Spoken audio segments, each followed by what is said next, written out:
करे कि नेहा अपने भाई के साथ प्रतिदिन विद्यालय जाती थी। रास्ते में उसे धान के लहलहाते खेत दिखाई पड़ते थे। उसे देखकर नेहा बहुत खुश होती थी। उसके मन में सदैव जिज्ञासा रहती थी कि ये पौधे इतने हरे भरे कैसे दिखाई पड़ते हैं, फसलों को उपजाने में क्या क्या काम करना पड़ता है। अपने मन की सारी जिज्ञासा को उसने कक्षा में आकर अपनी शिक्षिका से एक दिन पूछा। शिक्षिका ने सभी बच्चों को बताया कि ये हरे भरे पौधे अनाज, सब्जियां, फल आदि किसान की कड़ी मेहनत से मिलते हैं। किसान को अन्नदाता भी कहते हैं। तो यदि कोई किसान का दूसरा नाम पूछे तो आप लोग क्या बताएंगे? अन्नदाता। अन्न को देने वाला कौन होता है? किसान होता है, अन्नदाता कहते हैं। कराइए जाने फसल और उसको उपजाने के तरीके। कराए कि किसी भी फसल को उपजाने के लिए सर्वप्रथम मिट्टी एवं मौसम की जानकारी आवश्यक है। बिना मिट्टी और मौसम की जानकारी के यदि हम फसल बो देंगे तो क्या हो जाएगा? वो फसल नुकसान हो जाएगी, होगी भी नहीं। जैसे किसी नदी की गहराई का आपको पता नहीं है, आप फट से नहीं आप गए और नदी में कूद गए तो क्या हो जाएंगे? डूब जाएंगे। पहले किसी पानी में उतरने के पहले हमको पता करना होता है ना कि देखें पानी कितना गहरा है। तो वैसे ही फसल को उगाने के पहले वहां की मिट्टी और मौसम की जानकारी के बारे में हमको पता होना चाहिए। कराए अलग अलग खेतों से मिट्टी एकत्र करके देखिए।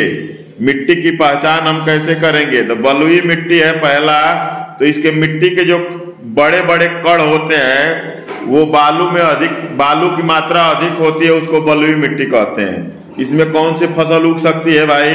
तो तरबूज, खरबूज, बाजरा इत्यादि। ककड़ी। चिकनी मिट्टी, तो मिट्टी के कण छोटे, बालू की मात्रा अपेक्षाकृत कम होती है, तो इसमें गेहूं, चना, मटर, धान वगैरह पैदा होते हैं। तीसरा है सिल्ट मिट्टी। सिल्ट मिट्टी महीन कण वाली मिट्टी होती है, इसमें गेहूं और गन्ना पैदा होते हैं। दोमट मिट्टी। दो माने दो और मट माने मिट्टी। जब दो मिट्टियों से मिलकर बनी होती है तो उसको कहते हैं दोमट मिट्टी। बलुई मिट्टी, चिकनी मिट्टी तथा सिल्ट मिट्टी के मिले जुले भाग को क्या कहते हैं? दोमट कहते हैं। उसमें उगने वाली फसल है धान, कपास, गन्ना। मिट्टी की पहचान के बाद किसान उसकी खुदाई, जुताई, गुड़ाई और निराई करते हैं। ठीक है? अरे जैसे खेत जोतवाते हैं ना तो उसमें ज्यादा खरपतवार है तो उसको क्या करते हैं हम लोग? उसमें से खरपतवार निराई गुड़ाई करके निकालते हैं उचिला के। आकाश। मौसम के अनुसार फसलों की बुआई। करे कि भारत के अलग अलग भागों में अलग अलग फसलें होती हैं। ये फसलें वहां की मिट्टी एवं मौसम पर निर्भर करती हैं। पानी एवं तापमान की आवश्यकता के अनुसार फसलें अलग अलग समय में बोई जाती हैं। ऋतुओं मौसम के आधार पर फसलों को 3 वर्गों में बांटा गया है। पहला है खरीफ की फसल, दूसरा है रबी की और तीसरा जायद। ठीक है? कह रहा है कि फसलों के नाम और फसल के प्रकार।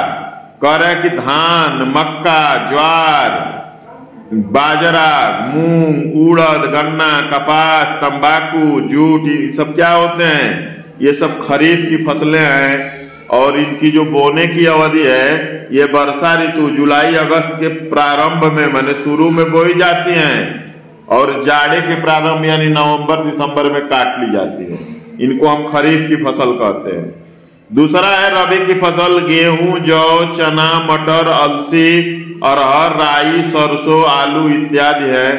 ये जाड़े के प्रारंभ यानी नवंबर में बोई जाती हैं और गर्मी के प्रारंभ यानी अप्रैल मई में काट ली जाती है। करे कि सब्जियां, ककड़ी, खरबूजा, तरबूजा ये सब क्या होती हैं? ये जायद की फसलें होती हैं।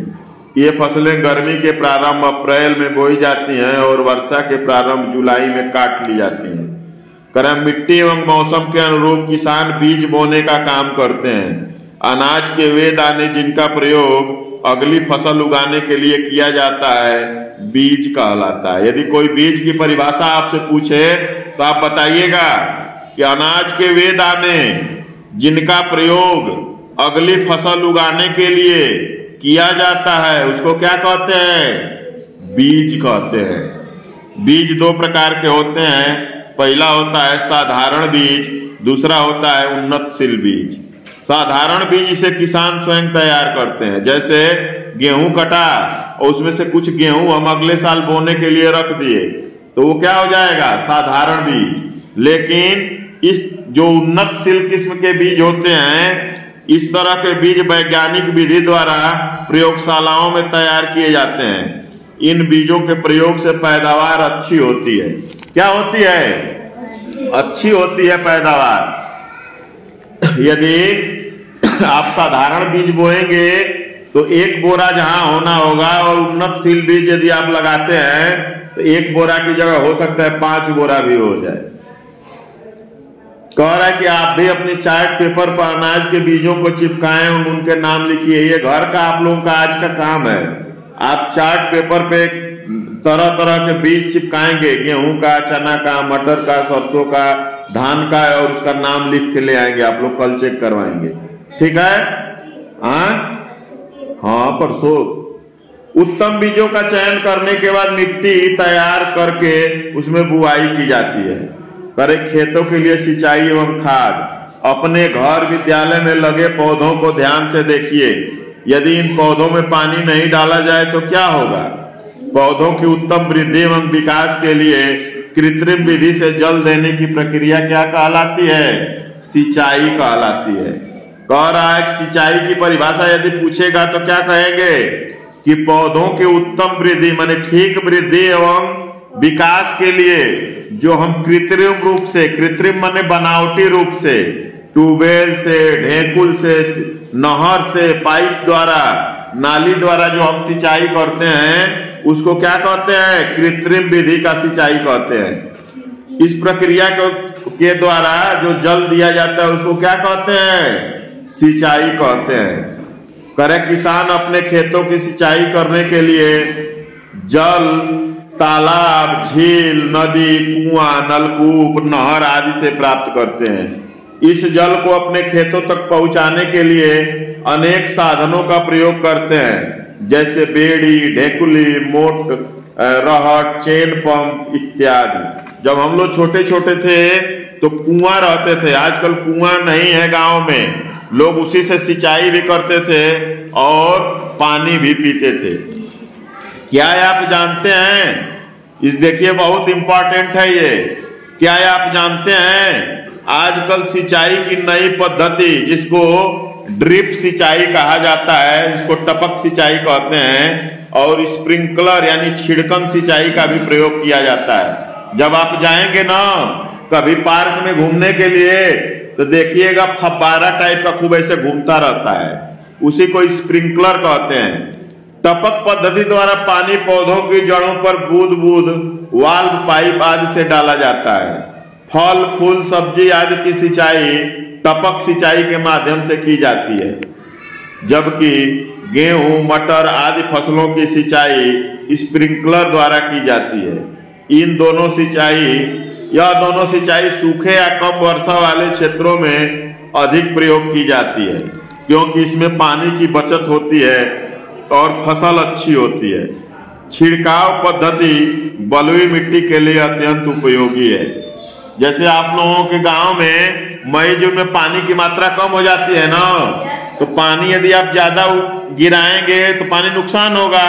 तो जहां पानी कम होगा वहां फव्वारे के माध्यम से, स्प्रिंकलर और टपक सिंचाई के माध्यम से क्या होता है? सिंचाई किया जाता है कि पानी के बचत ज्यादा से ज्यादा हो। कह रहे मिट्टी को उपजाऊ बनाने एवं अच्छी फसल प्राप्त करने के लिए किसान अपने खेतों में खाद का प्रयोग करते हैं। खाद दो प्रकार की होती है, पहला है जैविक खाद और दूसरा उर्वरक या रासायनिक खाद। जैविक खाद के उदाहरण कौन कौन से हैं भाई? तो गोबर की खाद, कंपोस्ट की खाद, नीम की खली से तैयार खाद, मलमूत्र की खाद, केचुए से तैयार खाद, इसको वर्मी कंपोस्ट कहते हैं। दूसरा है रासायनिक खाद। कौन कौन सी होती हैं? तो urea, ammonium sulphate, DAP, zinc sulphate, muriate of potash. करे कि जैविक खाद के प्रयोग से मिट्टी उपजाऊ होती है, फसल पर कोई हानिकारक प्रभाव नहीं पड़ता है। रासायनिक खादों का प्रयोग करने से शुरुआती साल में उपज ज्यादा होती है, परंतु बाद में धीरे धीरे भूमि बंजर होने लगती है। अधिक मात्रा में इसका प्रयोग करने से भोजन में जहरीले तत्वों की मात्रा बढ़ जाती है, जिससे हमें अनेक बीमारियां हो जाती हैं। पशुओं, गाय, भैंस, बकरी आदि द्वारा इन खाद्य पदार्थों का प्रयोग करने से वो भी बीमार पड़ जाते हैं। जो दूध हम पीते हैं उसकी गुणवत्ता कम हो जाती है। ऐसे में अच्छे स्वास्थ्य के लिए जैविक खाद ही उत्तम है। हमारी सरकार भी जैविक खाद बनाने एवं उसके प्रयोग करने पर जोर दे रही। आप भी अपने घर पे जैविक खाद बना सकते हैं।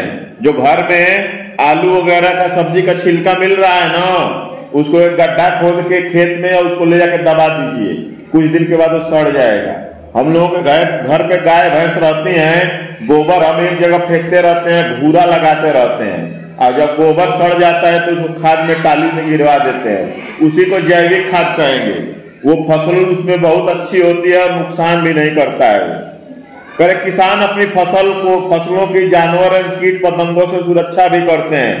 कटीली झाड़ एवं पौधे की बाड़ आदि लगाकर जानवरों से रक्षा करते हैं।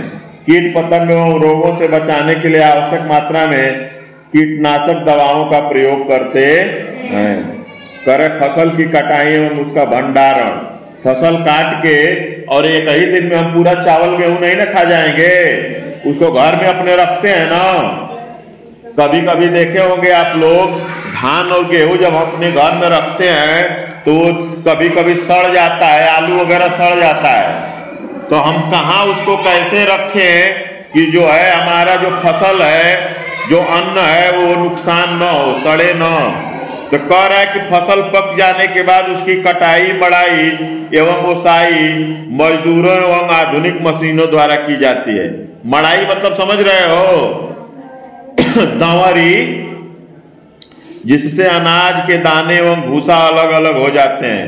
फिर अनाज को धूप में अच्छी तरह सुखाकर उसे सुरक्षित स्थान पर रख दिया जाता है। जिसे धान कुटवाने के पहले देखते हो, पहले छत पे उसको डाल के सुखाया जाता है। गेहूं को धो के और सुखाया जाता है, तब न पिसवाने के लिए दिया जाता है। प्राचीन एवं वर्तमान समय में फसल उपजाने की प्रक्रिया कह रहा है कि समय के साथ खेती करने के तरीकों, साधनों में बहुत अधिक परिवर्तन हुए हैं। नई मशीनों, रासायनिक खाद, बीज आदि के प्रयोग से कम समय एवं श्रम में खेती करना अपेक्षाकृत सरल हो गया है। पहले लोग हल द्वारा बैल से जोतते थे, अभी ट्रैक्टर हो गए हैं। पहले लोग कुओं से सिंचाई करते थे। यदि आपके खेत में कह दिया जाए कि बाल्टी बाल्टी आप कुएं में से जल भर के, तालाब में से जल भर के और बाल्टी से ले जाके पूरे खेत की सिंचाई करिए, आप कर पाएंगे? नहीं कर पाएंगे। अभी आ गया है क्या, नहर हो गया है, ट्यूबवेल हो गया है, इससे सिंचाई क्या हो गया है, आसान हो गया है। अभी प्लास्टिक के पाइप, लोहे के पाइप आ गए हैं, उसको जमीन में आदमी धंसा देता है और जहां मन करे वहां पानी लेके चला जाता है। कह रहे कि इन्हें भी जानिए, बहुत इंपॉर्टेंट है। देखिए ये हरित क्रांति, हरित क्रांति वर्ष 1966 और 1966 से 77 के बीच में हुई थी। कृषि उत्पादन के क्षेत्र में क्रांतिकारी परिवर्तन आया। इसका उद्देश्य अच्छे बीज, खाद, सिंचाई तथा आधुनिक यंत्रों के उपयोग द्वारा कृषि उपज में तीव्र गति से वृद्धि करना है। यदि कोई पूछेगा कि हरित क्रांति किसे कहते हैं, तो हरित क्रांति उसमें कुछ को कहते हैं जिसमें फसल का उत्पादन ज्यादा से ज्यादा बढ़ाया जाए, उसी को हरित क्रांति कहते हैं। कब हुआ था? 1966-67 के दौरान। और इसको कौन करने वाले थे? तो MS स्वामीनाथन एक थे, कृषि वैज्ञानिक थे, उन्होंने किया था। लाल बहादुर शास्त्री उस समय प्रधानमंत्री थे। ठीक है। कह रहा है कि फसल उपजाने की प्रक्रिया, सबसे पहले क्या होगा? सबसे पहले क्या करेंगे? खेत की जुताई करेंगे, फिर उसमें खाद डालेंगे, फिर उसमें बीज बोएंगे, फिर बीज बोने के बाद उसकी सिंचाई करेंगे, सिंचाई करने के बाद फसल की कटाई करेंगे और तब क्या करेंगे? फसल की मड़ाई ओसाई करेंगे। एक चावल का दाना जो आप लोग थाली में लेके फेंक देते हैं फट से, वो जानते हैं पहले आज गेहूं धान बोया जाएगा, फिर उसका 21 दिन में उसका बीज तैयार होगा, लेव लगेगा, उसको क्या करेगा, रोपा जाएगा, उसका सोहनी किया जाएगा, उसमें सिंचाई की जाएगी, 6 महीने में वो फसल तैयार होती है, एक दाना 6 महीने में। हम क्या करते हैं, 1 सेकेंड हमको नहीं लगता है, थाली में हम नहीं पसंद आया हमको खाना, थाली में छोड़ के फेंक दिए उसको। एक दाने को तैयार होने में जो एक चावल है उसको कितना कितना दिन लग रहा है, 6 महीना। हम लोगों को फेंकने में कितना समय लगता है, 1 सेकंड नहीं लगता है। बाराती में हम लोग जाते हैं, अपना घर का खाना नहीं रहता है, पूरा पत्तल भर भर के खाना ले लेते हैं। खाना है 2 पूड़ी तो 10 पूड़ी ले लेंगे और धीरे धीरे उसको डस्टबिन में फेंकते जाते हैं। हमको उतना ही भोजन थाली में लेना चाहिए जितना भोजन हम कर सकें, नहीं तो किसानों की मेहनत क्या होती है, बेकार हो जाती है। आप दिन भर कमाएं और पैसा शाम को ले जाके अपने मम्मी पापा को दें और आपके मम्मी पापा उस पैसे को फेंक दें। चाहे कोई भी पैसा कमा रहा है उसका वैल्यू वही समझता है। इसी तरह किसान जो अन्न उगाते हैं उसका वैल्यू, उसकी कीमत वही समझते हैं।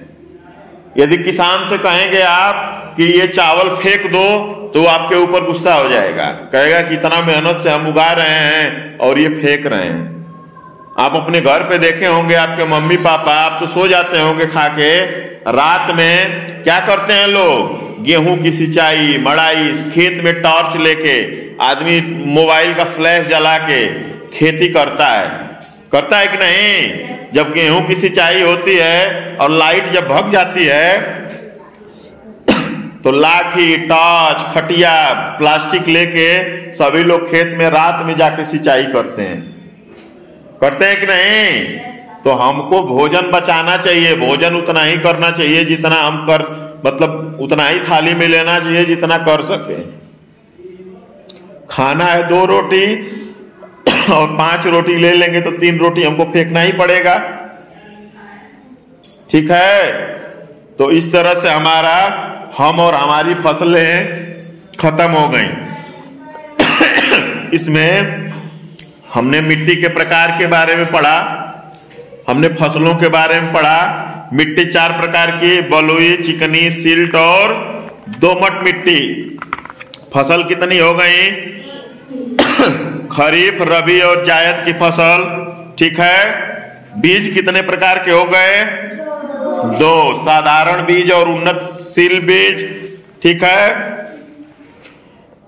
उसके बाद हरित क्रांति के बारे में हम पढ़े हैं। हरित क्रांति कब हुई थी, 1966-67 के दौरान। सिंचाई के साधन हम पढ़े हैं। खाद के बारे में पढ़े हैं, खाद कितने प्रकार की होती है, 2, कौन कौन सी, जैविक खाद और रासायनिक खाद। तो इसको आप लोग पढ़िएगा घर पे जाके, और जो हम होमवर्क दिए हैं चार्ट पेपर पे बीज तैयार करने के लिए, उसको करके ले आइएगा खूब सुंदर से। उसको बीज को चिपका दीजिएगा चार्ट पेपर पे, और उस पर गेहूं का बीज, चना का बीज, धान का बीज, मटर का बीज, जितना अलग अलग प्रकार के बीज आप इकट्ठा करके चिपका सकते हैं उसको चिपका के ले आइएगा, ठीक है। इससे आपका चैप्टर खत्म हो गया, कल इसका लिखवाएंगे हम। जाइए, जाना है बाहर तो।